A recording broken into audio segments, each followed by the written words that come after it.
Kwanza niwashukuru waheshimiwa wabunge wenzangu wote mliopo. Kwa bahati nzuri au tuseme kwa namna ya kipekee, waheshimiwa waliopo pale wote ni Wasubati, kwa maana ya kwamba ni wanadada zetu. Kwa hiyo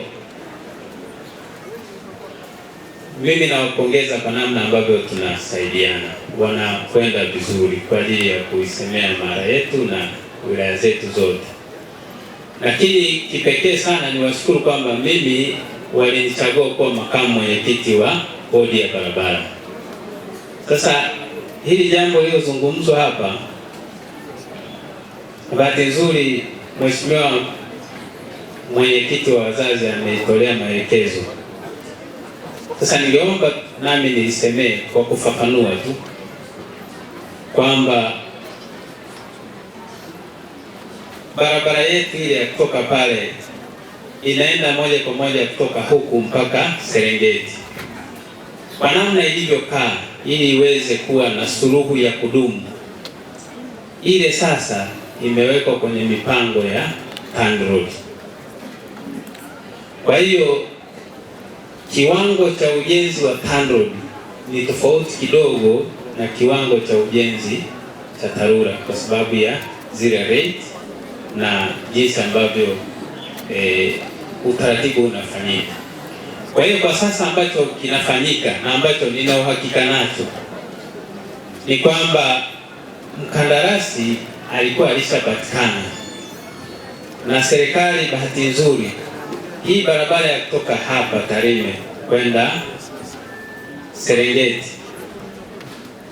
kwa sasa serikali imeipa kipaumbele, na ile ya kutoka Bunda kwenda Serengeti, kwa sababu ukiangalia ni wilaya ya Serengeti katika hizi wilaya ambayo haijawa connected na barabara ya lami.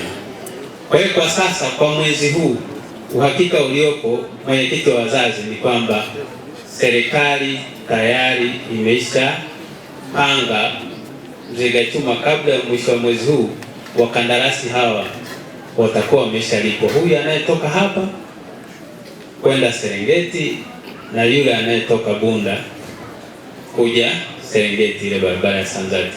Na waziri wa ujenzi amepanga ziara ya kuja ndani ya mwezi huu, tarehe 28 atakuwa Serengeti, lakini pia tutamsisitiza pia apitie na kwa wenzetu huku Tarime ili aangalie hali ya hizi barabara na kusisitiza mjumuiko na uharaka wa haya mambo ambayo waheshimiwa wameyazungumza hapa. Lakini hizi barabara ndio chanzo cha maendeleo.